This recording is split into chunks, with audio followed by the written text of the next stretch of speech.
Fala pessoal, sejam muito bem-vindos novamente aqui na YouGo Startups.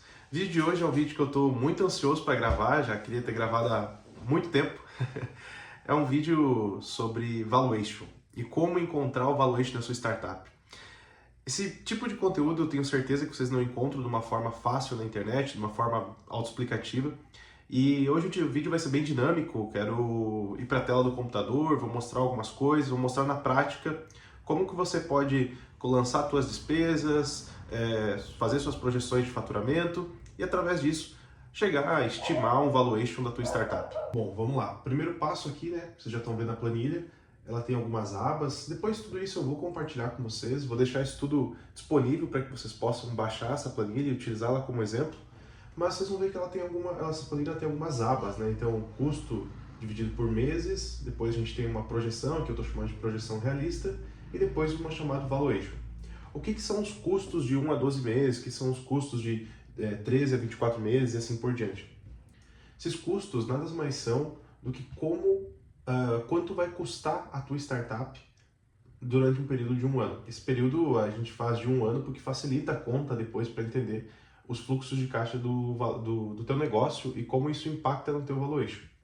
Eu já estou trazendo aqui em cima o dólar, isso é bem importante porque uma boa parte dos serviços que a gente usa numa startup, principalmente tecnologia, são dolarizados, então é importante que você tenha essa noção para precificar teus produtos, teus custos também, de uma forma correta. Vamos lá, aqui tudo que eu estou trazendo aqui, pessoal, são estimativas, mais para a gente elucidar a planilha e depois vocês colocam os custos reais aí de cada localidade. Pô, a pessoa está montando uma startup em São Paulo.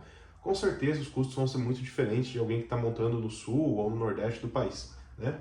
Então vamos lá. A primeira divisão são custos por cliente variável, ou seja, cada cliente novo que entra no meu negócio, esses custos acabam subindo de acordo com a infraestrutura que eu preciso alocar em servidores, contratar mais uma ferramenta de inteligência artificial e assim por diante. E isso reflete a cada novo cliente que entra no negócio. O próximo custo que a gente tem é o custo de aquisição, né? É o CAC, resumindo. Se você for pesquisar, vai ser o CAC, né? Quanto custa para eu colocar um cliente novo para dentro do meu negócio?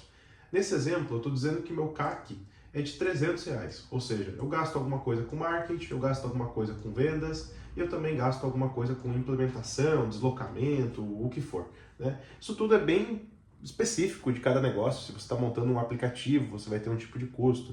Se você está montando algo que precisa se deslocar e ir até o cliente, fazer integrações e assim por diante, são custos bem específicos e você monta de acordo com o tipo do teu negócio. Daqui para baixo, a gente vai ter custos mais gerais, tá? Aqui também eu estou trazendo uma quantidade como exemplo, mas por favor aí, se você tem mais custos, tem custos totalmente diferentes, né?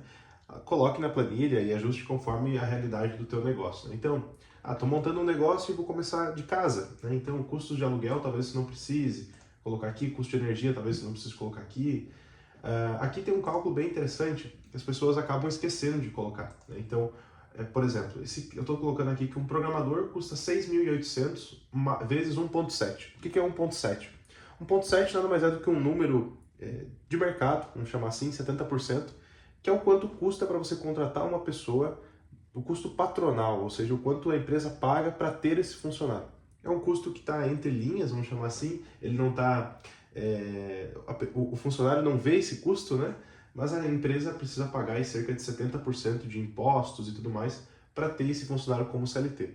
Se você estiver contratando como PJ, os custos são outros, mas aqui no exemplo eu estou trazendo se você estivesse contratando como CLT, né? Algo bem importante também que o empreendedor acaba esquecendo é colocar o Prolabore. Ele esquece que ele precisa se pagar em algum momento, né? A pessoa precisa viver também. Então, por mais que geralmente o Prolabore acabe sendo bem menor que os outros salários da startup, ele precisa se pagar, né? A pessoa precisa de dinheiro, principalmente no início, então não é feio, vamos chamar assim, não é feio você colocar que você precisa de um Prolabore, né? Muito pelo contrário, é necessário. Tem também alguns custos extremamente importantes, como contador, advogado, hospedagem, internet. Eu também coloquei um custo aqui de cerca de R$ 250 por ano para sustentar equipamentos dos funcionários, né? Então a gente sabe que vai ter algum computador que vai queimar, algo novo que você precisa comprar, algum software até mesmo que você vai comprar para algum colaborador. Coloque esse custo, é importante. Se você fizer só com o custo, sem esse custo também vai perder uma certa gordura, digamos assim, que você poderia estar ganhando. E isso estima que você conhece aquilo que você está montando, né? Demonstra que você tem conhecimento sobre aquilo que você está criando e que você também entende que existem esses custos variáveis durante o período de iniciar uma startup, de iniciar um negócio, como qualquer outra operação. E aqui então eu demonstro os custos por mês e aqui os custos em um ano. Ou seja, essa startup está tendo de custo fixo R$360 mil com essa estrutura somente no ano 1. Aqui eu coloco as quantidades, ou seja, quantas pessoas são necessárias na minha folha de pagamento para montar esse negócio. Nesse primeiro momento eu estou considerando 5 pessoas, incluindo o fundador, né, que eu coloquei como se fosse um único fundador, mas pode ser que tenham mais fundadores no negócio. E aí, as próximas abas nada mais são do que esses custos se repetindo, alguns custos aumentando, como por exemplo, ou diminuindo, né? Alguns custos aumentam, outros diminuem. A ideia é de que com o passar do tempo você consegue reduzir o CAC, né? Então aqui eu estou reduzindo o CAC, o meu custo de aquisição, estou aumentando a quantidade de pessoas na minha equipe. Isso eu vou fazendo em todos os anos, né? Em todos os 5 anos, que é o tempo geralmente que você projeta algum negócio. Vale destacar que essa planilha aqui, por mais que eu tenha feito ela pensando em uma startup, em um negócio de valor perpétuo, ela também serve para calcular valuation de outros negócios, ou até mesmo para você que tem um negócio que não tem um valor perpétuo, possa calcular isso e possa também ter uma noção um pouco de como que o teu negócio está andando. E aí a próxima planilha, a próxima aba aqui da planilha é a projeção. Eu trouxe só uma projeção realista para facilitar as contas, mas eu sugiro fortemente que caso você vá levar isso para um investidor, você divida essas planilhas em projeção realista, otimista e pessimista. É uma forma bem importante de você descrever que você tem essa visão, que teu negócio pode ir melhor, e se ele for melhor, até onde você consegue chegar, mas também você demonstra que caso tudo dê errado, você sabe qual que é o caminho, e você sabe os cortes que você vai fazer, o tanto que você vai crescer, e caso dê tudo em linha com o que está aqui na projeção, você tem um caminho perfeito a se seguir, vamos chamar assim. E aí, como funciona essa planilha, né? Como funciona essa planilha de projeção? Eu estou trabalhando aqui com a ideia de que existe uma mensalidade, ou seja, um SaaS, né? Um SaaS que é cobrado mensalmente para que você gere receita no teu negócio, né? Eu também estou colocando uma taxa de crescimento mensal, ou seja, eu incorporo aqui 10% no primeiro ano, 10% no segundo ano e assim por diante. E aí eu setei os primeiros clientes aqui manualmente e a partir do mês 7, né, iniciando o mês 8, eu começo a considerar o percentual que está previamente definido como um valor de crescimento para o negócio, beleza? E aí, a partir disso, eu começo a fazer uma conta automaticamente de clientes novos. Somente os primeiros clientes eu setei na mão, porque senão, partindo de né, o crescimento não fica adequado, né? Não tem crescimento nenhum, vamos chamar assim. Aqui eu trago os custos variáveis por cliente, os custos de modo geral por folha de pagamento e tudo mais, impostos, despesas, faturamento, receita líquida e lucro, tá? Isso eu trago todos os meses, né? Importante e legal trazer isso aqui porque demonstra que você também está olhando mês a mês o teu negócio, beleza? Aqui do lado tem um gráfico bem simples demonstrando como que está sendo essas evoluções e na próxima planilha ali que é de valuation eu vou demonstrar para vocês como calcular o valuation do teu negócio partindo dessa premissa aqui que eu expliquei para vocês até agora. Um ponto bem importante que as pessoas também acabam ignorando ou até mesmo não considerando, vocês têm uma coluna aqui que se chama imposto, né? Nessa planilha eu estou considerando um imposto de 7%. Eu sei que isso é extremamente baixo, mas eu estou só colocando aqui para justificar um valor de imposto e sugiro fortemente também que você atualize esse imposto conforme a classificação que o contador indicar para ti. É 20%? Coloca 20%. Né? Então, considere também que em alguns momentos sua startup vai passar ali de 4,8 milhões, se eu não me engano, e aí você sai do simples e começa a entrar no lucro presumido, né? E aí com o lucro presumido os impostos mudam e assim por diante, né? Não sou contador, não entendo muito bem como funciona essa dinâmica, mas é importante você ter essa atenção e colocar para que isso reflita na tua planilha. Daqui a pouco o imposto representa 20% do teu faturamento e você não precificou isso no teu valuation. Então é interessante que você tenha essa noção, principalmente se você for falar com um investidor, né? Isso demonstra que além de entender de receita, despesa, entender do teu negócio, você também está entendendo de imposto. que, querendo ou não, no Brasil é algo que acaba destruindo muita indústria, muita empresa, né? E aí, indo para a parte mais interessante, no final das contas, que é o valuation, aqui vão ter vários termos, várias informações, né? Que eu vou explicar aqui conforme a gente for andando. Então, basicamente, eu anualizei aqui todas aquelas informações da planilha anterior, né? Coloquei tudo ano 1, ano 2, ano 3, ano 4 e ano 5. Aqui também fiz a mesma coisa.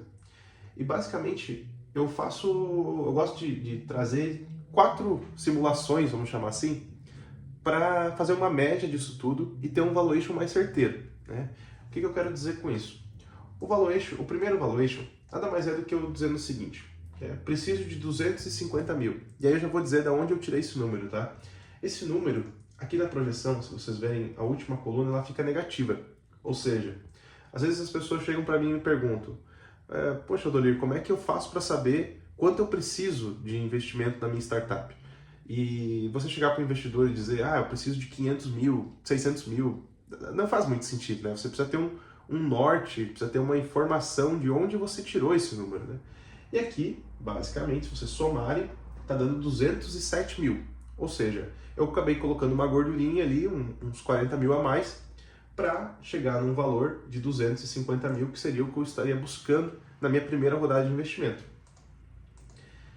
Não considerem nesse exemplo que eu estou dando, mas é muito, é pouco, porque os números que eu coloquei aqui nessa projeção não refletem nenhum negócio real. Eu simplesmente simulei aqui para apresentar para vocês, né? E aí cada um tem as peculiaridades do seu próprio negócio, beleza? Então aqui é uma forma do empreendedor saber quanto o negócio dele vale, né? É extremamente fácil, você pega ali, eu acho que eu vou abrir 8% do meu negócio por 250 mil, então você tem o valuation do teu negócio sem estimar, né? Sem fazer nenhuma estimativa a mais para isso. E a segunda forma é o ARR. Esse tipo de valuation, ele não vale para todos os negócios, né? Por exemplo, esse negócio aqui faz sentido porque é um negócio que eu tenho mensalidades, né? Se vocês verem ali na parte de projeção realista, eu coloquei lá em cima que minha mensalidade é R$490 por mês. Mas se você tem um negócio que você precisa, por exemplo, cobrar um FII mensal, ou até mesmo que você depende de que uma transação aconteça para que você ganhe, o ARR não vai fazer tanto sentido. Nada mais é o ARR do que você pegar todas as mensalidades e fazer de um ano inteiro, né? O anual, o quanto no ano você ganhou com aquele negócio. Então, basicamente, eu estou usando uma métrica de mercado aqui que é 6 vezes o ARR. Esse tipo de múltiplo, né, de 6 vezes o ARR, 6 ou 7, ele varia muito dependendo do tipo do negócio, mas é um número, digamos assim, levado pelo mercado de que um SaaS, né, estabelecido, uma ferramenta, um SaaS que tenha um público, que tenha uma carteira já de clientes, multiplicar o ARR por 6% é algo como uma prática de mercado para você chegar próximo ao valuation daquele negócio. Mas minha startup tem um cliente, né? Então acho que esse múltiplo não faz muito sentido. Mas, seguindo aqui também uma projeção, é uma forma de você encontrar mais um valuation para você utilizar isso como uma média depois e chegar numa média entre diversos tipos de valuation para chegar com um valor mais adequado, beleza? O próximo formato que eu fiz aqui é o valor presente líquido, né? Então, o que é o valor presente líquido? O primeiro passo, vou mostrar aqui na planilha, você precisa ter o valor da primeira rodada, né? Então, quanto você utilizou, quanto você captou, qual que é o ano zero do teu negócio, vamos chamar assim, né? A partir disso, você coloca todos os fluxos de caixa do ano 1 ao ano 5, né? Então, basicamente, receita menos despesas. E a partir disso, você vai encontrar o valor presente líquido. Nesse caso aqui, 3,5 milhões, beleza? É uma fórmula bem simples, tem no próprio Excel. Vocês podem encontrar também, fazê-la de forma manual para entender como ela funciona, mas só fazendo aqui pelo Excel já vai dar o valor de 3,5 milhões. O outro aqui que eu trago é o de empreendedor. O que significa isso? Nada adianta você fazer todos esses cálculos aqui e aí você chega lá na hora do investidor, de conversar com o investidor, e você diz: cara, eu não aceito, eu não quero dar 10% do meu negócio por 1 milhão. Eu acho que meu negócio vale 2 milhões. Então, é importante que o valuation que o empreendedor acredita, ou seja, que ele acredita que o negócio dele vale, também faça sentido e reflita os números que o negócio dele está apresentando no Excel, está apresentando no dia a dia, na vida como um todo, né? Por que isso é importante?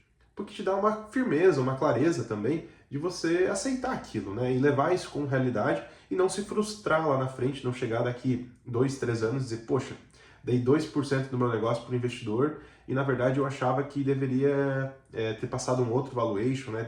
Eu acreditava num outro valuation. Então é importante ser bem franco nesse número, óbvio, né? Não vai dizer que teu negócio vale 30 milhões se você não tem nenhum cliente, né? Ou se teu negócio praticamente nem começou. Mas é uma forma interessante de você começar também a equilibrar, né, e equalizar um valuation adequado para o teu negócio. E aí com tudo isso, nada mais interessante do que fazer uma média de todos esses valuations, né? Eu coloquei aqui que o empreendedor acredita que o negócio dele vale 3,8 milhões. E aí com esses valores você faz uma média, né?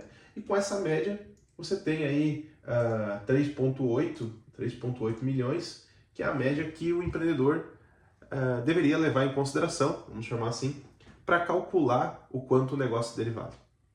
Beleza, pessoal? É um vídeo, de certa forma, até curto, é um negócio que, se a gente quiser, a gente pode ficar 1, 2 horas falando sobre ele, mas a forma que eu trouxe aqui foi justamente para facilitar e deixar de uma forma fluida, simples de explicar. Esse vídeo completo está no YouTube, né? Então aproveite para comentar aqui embaixo, dar sugestões de melhoria e quem sabe até a gente trocar uma ideia aí, podemos até mesmo evoluir essa planilha, criar algo mais completo, né? Talvez algum cálculo também meu que eu fiz aqui esteja com alguma falha, algum erro, fique à vontade para comentar. Esse vídeo está aqui justamente para que a gente possa evoluir em conjunto, beleza? Valeu, até mais!